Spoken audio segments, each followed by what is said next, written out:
Olá pessoal, nesse vídeo eu estarei dando início a um assunto da geometria, classificação de triângulos. Quanto aos lados, os triângulos se classificam em equilátero quando tem os três lados congruentes, ou seja, os três lados com mesma medidas, três lados iguais. O isósceles quando tem dois lados iguais, dois lados congruentes. E o escaleno quando não tem lado congruente, ou seja, quando nenhum dos lados tem a mesma medida. Agora, quanto aos ângulos, os triângulos se classificam em acutângulo quando tem três lados agudos, ou seja, os seus três ângulos são inferiores a 90 graus. Então, acutângulo quando os ângulos são menores que 90 graus, que são os ângulos agudos. Retângulo quando tem um ângulo de 90 graus, um ângulo reto, que é esse aqui, que normalmente utilizamos esse símbolo, um quadradinho com um ponto no meio. Obtusângulo, quando a medida de um de seus ângulos é obtuso, ou seja, é maior que 90 graus, como mostra essa terceira figura. Outro detalhe importante é que em um triângulo retângulo, os lados que formam o ângulo reto são chamados de catetos, como eu coloquei aqui, e o lado oposto ao ângulo reto é esse daqui que forma 90 graus, é chamado de hipotenusa. Vocês podem notar que a hipotenusa é sempre o maior lado de um triângulo retângulo. E com esses dados também chegamos no Teorema de Pitágoras, o qual num vídeo posterior estarei explicando. Como esse é o primeiro vídeo sobre o assunto, eu peguei alguns exemplos bem simples e eu vou estar explicando o que são vértices. Vértices são o encontro de duas retas.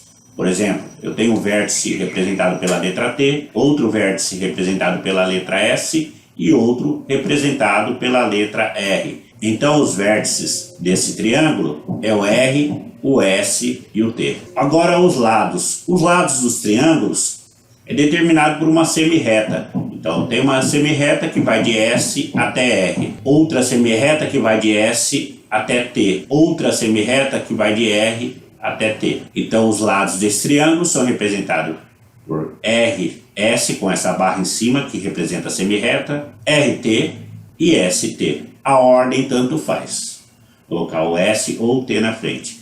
Essa barra, como eu já falei, indica uma semirreta, uma parte de uma reta. E finalmente, quais são os ângulos? Os ângulos desse triângulo é o ângulo representado pela letra S. Então, quando aparecer o sinal de circunflexo em cima, esse chapeuzinho representa o ângulo da nossa figura, no caso aqui um triângulo. Então temos o ângulo S, o ângulo R, o ângulo T. Em alguns casos, podemos representar esses ângulos por letra do alfabeto grego, por exemplo, alfa, beta, gama e assim por diante. Mais uma questão bastante simples, ela diz o seguinte: o perímetro de um triângulo é 25 centímetros. Dois lados medem respectivamente 7,5 centímetros e 8,2 centímetros. Calcule o terceiro lado. Devemos lembrar que o perímetro é a soma dos lados. Então a soma desses três lados aqui deve dar 25 centímetros. Utilizando o método da equação para resolver esse exercício, eu posso dizer que x, que eu não sei a medida, mais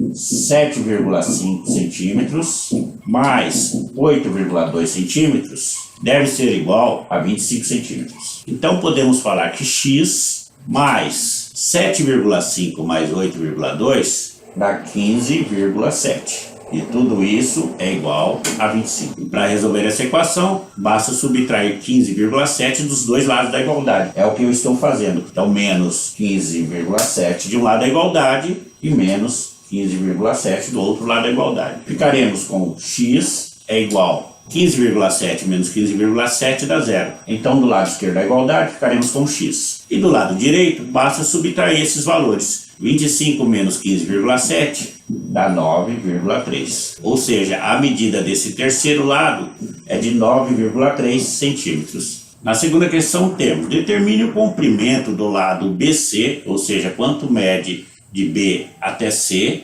sabendo que o perímetro do triângulo é de 48. Como eu falei na questão anterior, o perímetro nada mais é que a soma dos lados. Então, eu posso falar que eu tenho x mais 2x mais 15, e tudo isso é igual ao seu perímetro, que é 48 centímetros.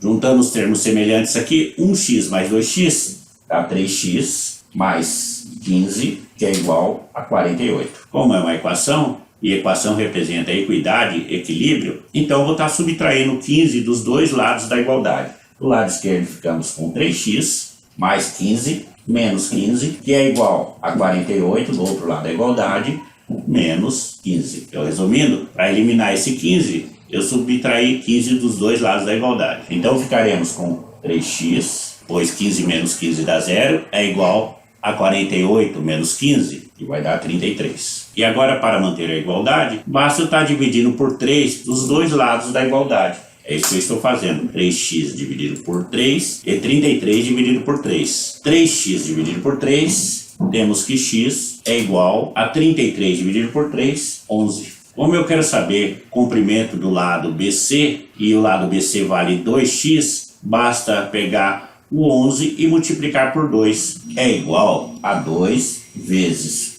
o 11, que é o valor de x, que é igual a 22. Portanto, esses três pontinhos representam o símbolo do portanto. O lado BC é igual a 22 centímetros. Aproveitando, se inscreva no canal e acione o sininho, e assim todos os vídeos que eu postar vocês estarão recebendo. E nos próximos vídeos estarei ensinando alguns macetes sobre o uso dos triângulos retângulos especiais e a facilidade de utilizá-los na resolução de questões envolvendo triângulos retângulos. Um ótimo dia a todos e até o próximo vídeo.